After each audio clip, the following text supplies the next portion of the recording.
मेरी भाभी रोज मुझसे 1 किलो मसूर की दाल मंगवाती थी। मगर उस वक्त मैं बहुत हैरान हो जाती जब भाभी उस दाल को बिना पकाए ही अपने बेडरूम में ले जाती और जब बाहर निकलती तो वो लंगड़ा लंगड़ा कर चलती और कहती कि दाल बहुत अच्छी थी। एक दिन भाभी का राज जानने के लिए मैंने अपनी छोटी बहन को भाभी के कमरे में छुपा दिया। कुछ देर बाद जब बहन लंगड़ाती हुई बाहर निकली तो मेरी जान ही निकल गई। आज शीतल भाभी ने मुझसे 1 किलो मसूर की दाल मंगवाई थी। मैं जैसे ही वो दाल लेकर घर पहुंची तो भाभी ने थैला मुझसे ले लिया और अपने कमरे में चली गई। मैं हक्का बक्का रह गई कि भाभी को क्या हुआ। अभी आधा घंटा ही हुआ होगा कि मेरे भैया ऑफिस से जल्दी घर आ गए थे। उनकी तबीयत खराब थी और मैं अपने कमरे में ही बैठी थी। भैया को देखकर मैं जल्दी से उठकर उनके पास आ गई थी। मुझे उनकी चिंता सताने लगी थी, मगर वो बोले थोड़ी देर आराम करूंगा तो ठीक हो जाऊंगा। फिर उन्होंने अपने कमरे में जाने के लिए दरवाजा खोलने की कोशिश की तो दरवाजा अंदर से बंद था। भैया को कुछ शक हुआ तो भैया ने दरवाजा पीट डाला, मगर कमरे से तो भाभी की कोई आवाज ही नहीं आ रही थी। भैया ने मुझे घूर कर पूछा, शीतल कहाँ है और दरवाजा अंदर से क्यों बंद है। मैं घबरा गई और बोली, भैया भाभी तो कमरे में ही है, शायद उनकी आंख लग गई होगी, हो सकता है भाभी आराम कर रही हों। भाई ने जोर जोर से दरवाजा बजाया, फिर बोले, शीतल दरवाजा खोलो, जल्दी करो। लेकिन भाभी ने कोई आवाज नहीं दी। मैं भैया का हाथ पकड़कर उन्हें बाहर बरामदे में लेकर आ गई और बोली, आप यहाँ बैठ जाइए, मैं दरवाजा खुलवाती हूँ। अब मैंने जोर जोर से दरवाजा पीटना शुरू कर दिया और साथ ही साथ कहती रही कि भाभी दरवाजा खोल दो, भैया आराम करने के लिए घर आए हैं, उनकी तबीयत कुछ ठीक नहीं है। लेकिन अंदर इतनी शांति थी कि कोई हलचल ही नहीं हो रही थी। मैं भैया के पास आकर बैठ गई। उनका चेहरा गुस्से से लाल हो रहा था। मैं बोली, भैया आप मेरे कमरे में आराम कर लीजिए, हो सकता है भाभी सो गई हों। निशा भी तो सो ही रही है ना।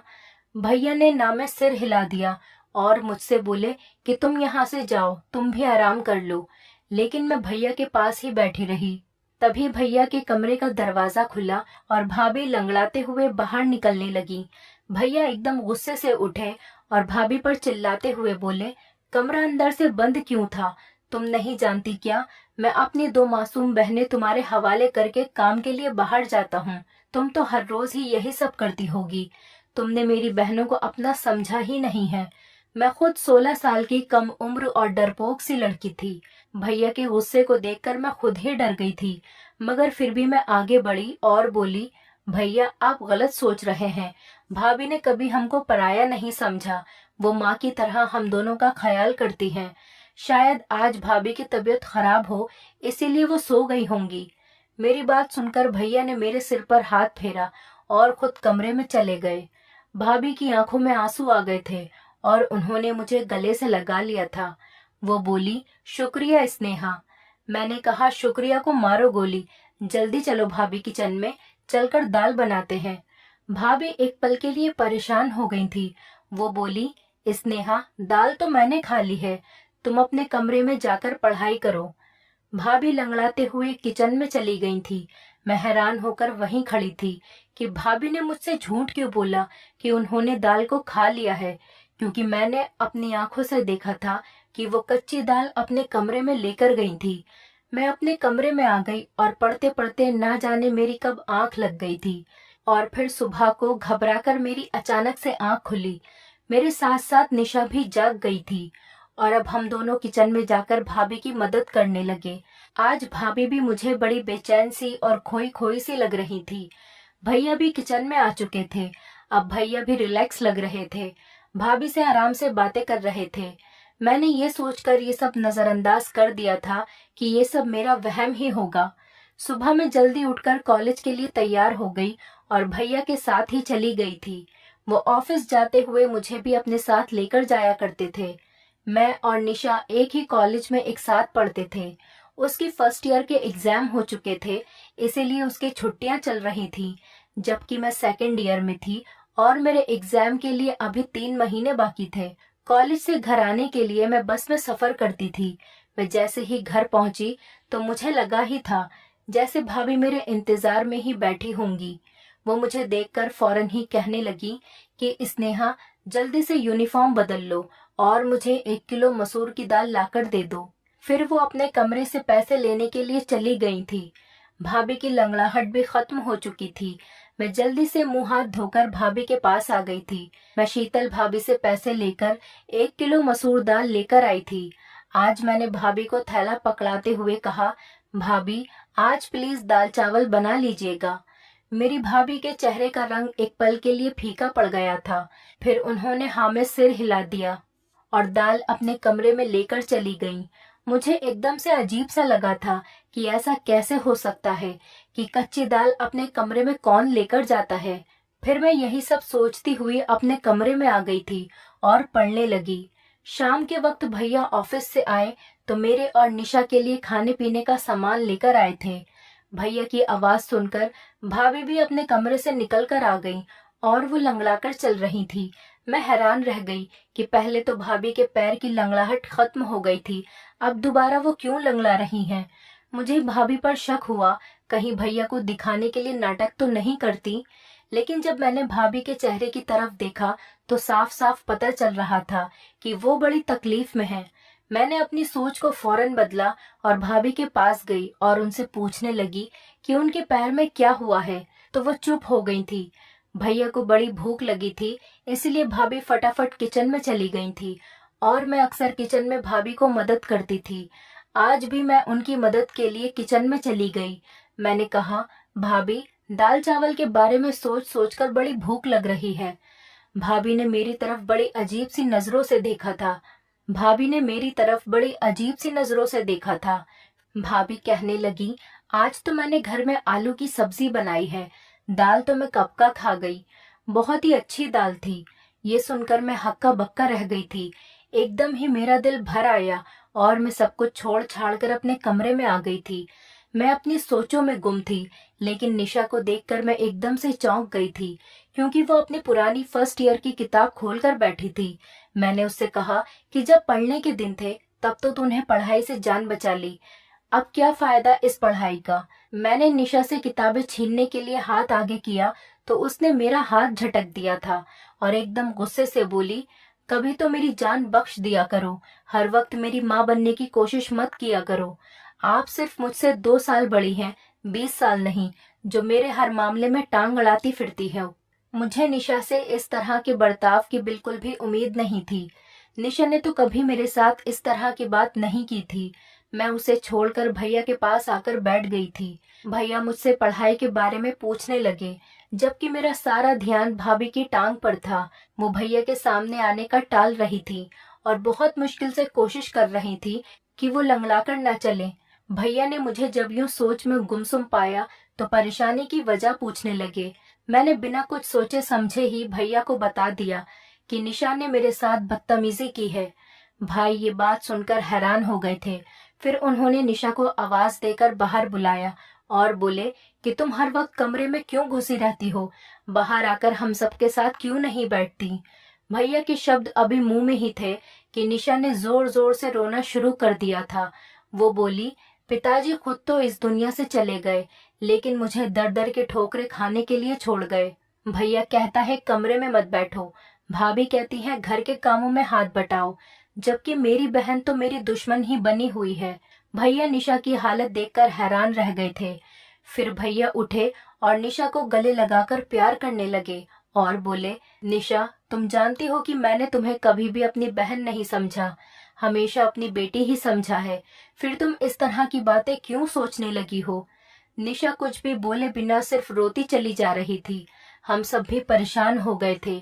फिर अचानक ही उसने अपने आंसू पोंछ लिए और हमसे माफी मांगकर कमरे में चली गई थी। भैया ने भाभी को आवाज देकर बुलाया और बोले, शीतल, आजकल निशा घर में ही होती है, ये इतनी चिड़चिड़ी क्यों हो गई है।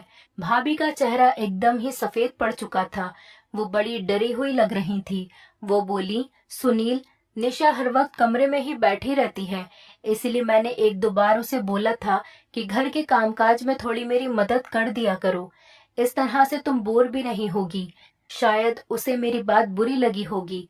भैया कुछ सोचने लगे थे, जबकि ना जाने मुझे ऐसा क्यों लगा जैसे शीतल भाभी हमसे कुछ छुपा रही थी। बात सिर्फ इतनी ही नहीं थी, कुछ ना कुछ गड़बड़ तो जरूर थी।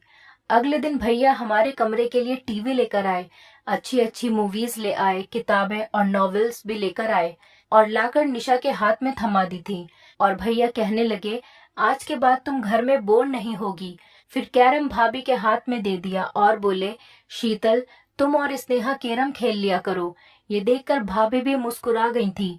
मैं जब कमरे में आई तो निशा मुझे बड़ी जोश में लग रही थी। स्नेहा, मैं सारा दिन फिल्में देख लिया करूंगी, तुम पढ़ाई में ध्यान लगाती रहना। मेरा दिल भी ललचा गया था। भैया निशा के लिए तो बच्चों वाली फिल्में भी लेकर आए थे।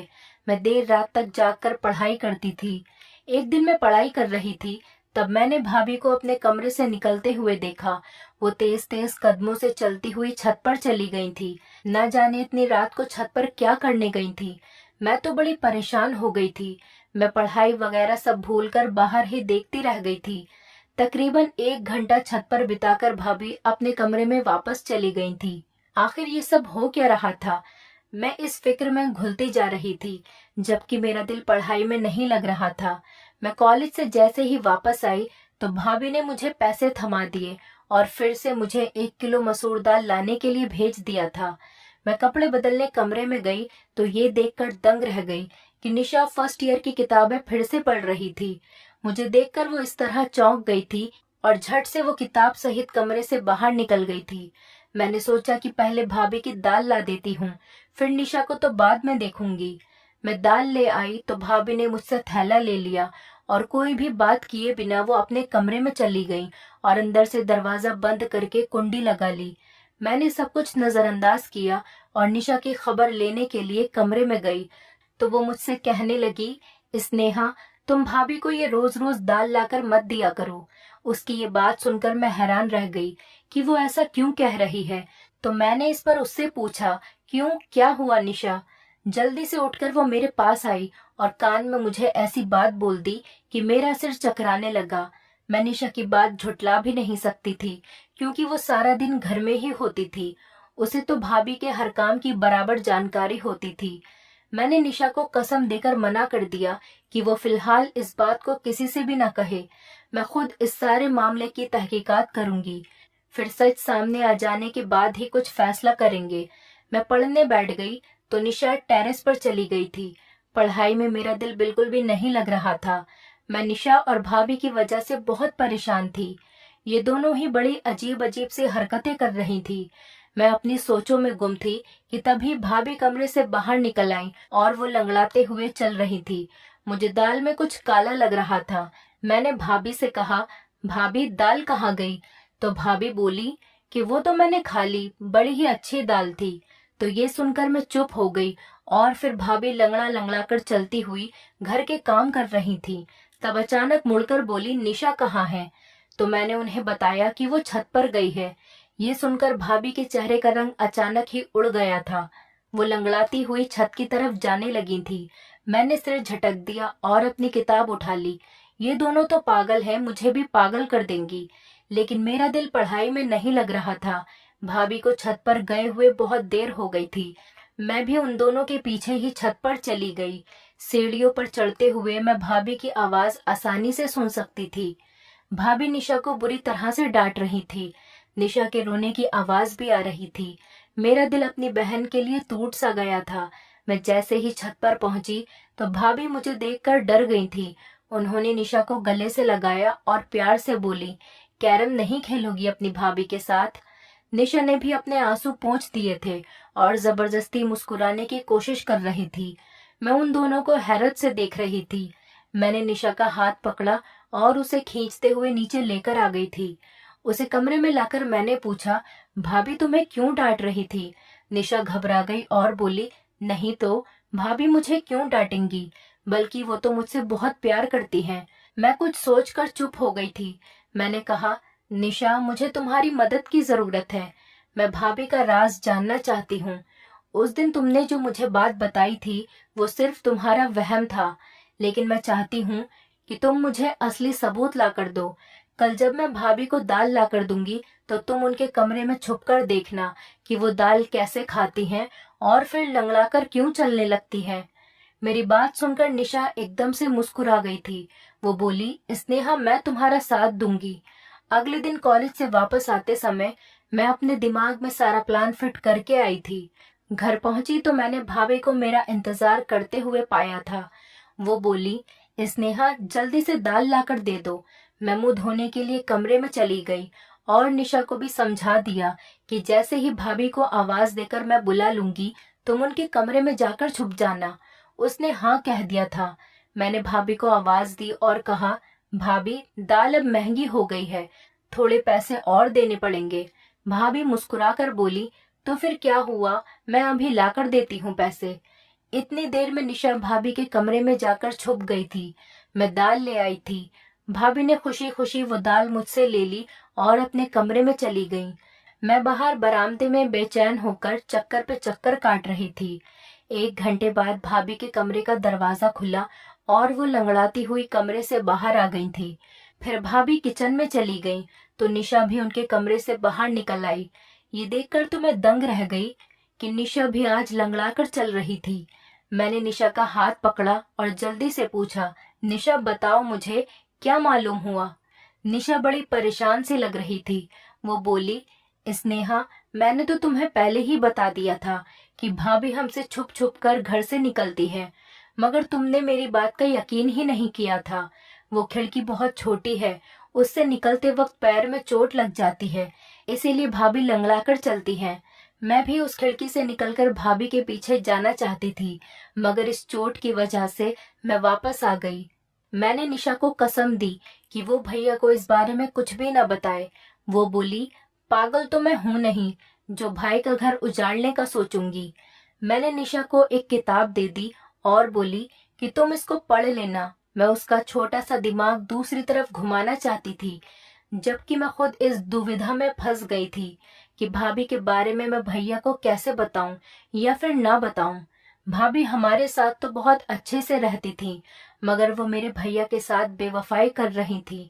यही बातें सोचते सोचते मेरी आंख लग गई थी।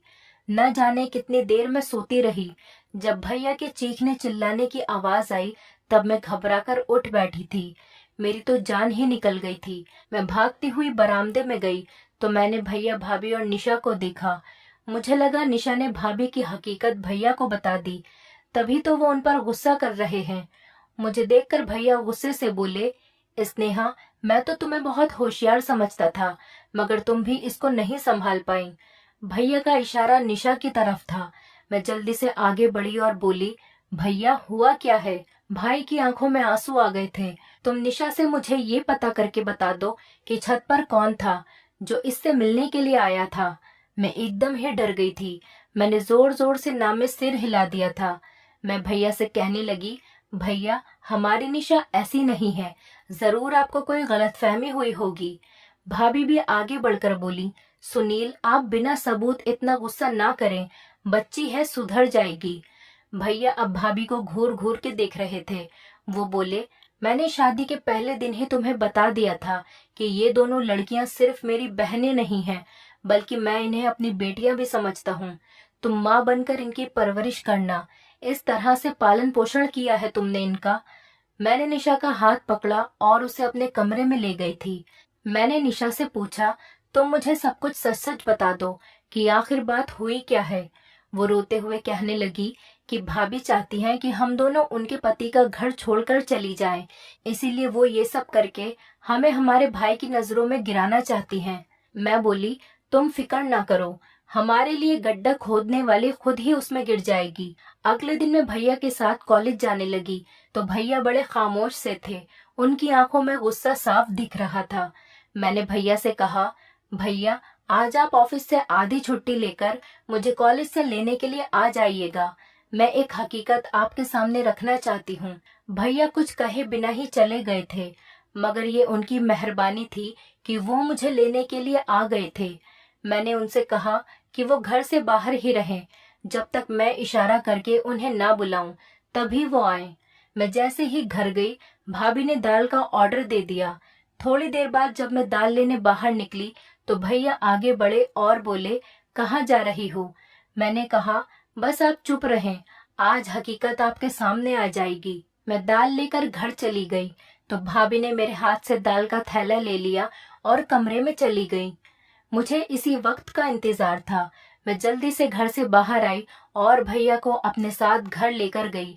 मैंने कहा, भैया आप अपने कमरे का दरवाजा खोलिए। भैया के पास एक कटर था जिसके जरिए से उन्होंने कमरे का दरवाजा खोल लिया था। जब हम अंदर दाखिल हुए तो भाभी अंदर कमरे में नहीं थी। उनके कमरे की खुफिया खिड़की खुली हुई थी। भाई ने उस खिड़की से बाहर देखा तो उन्हें भाभी नजर आई। वो तेज तेज चलती हुई कहीं जा रही थी। भैया भी उस खिड़की से कूद गए थे, जबकि मैं और निशा भी बड़ी मुश्किल से उस खिड़की से उतर पाए थे। हम तीनों भाभी का पीछा करते हुए दूर एक सुनसान सी जगह पर पहुंच गए थे। एक बाबा का घर था जहां लोग ताबीज बनाने के लिए आ जाया करते थे। तेज तेज चलते हुए अचानक जब भाभी ने पीछे मुड़कर देखा तो हम तीनों को देखकर उनके चेहरे का रंग फीका पड़ चुका था। भैया आगे बढ़े और भाभी का हाथ पकड़कर उन्हें घर ले आए थे।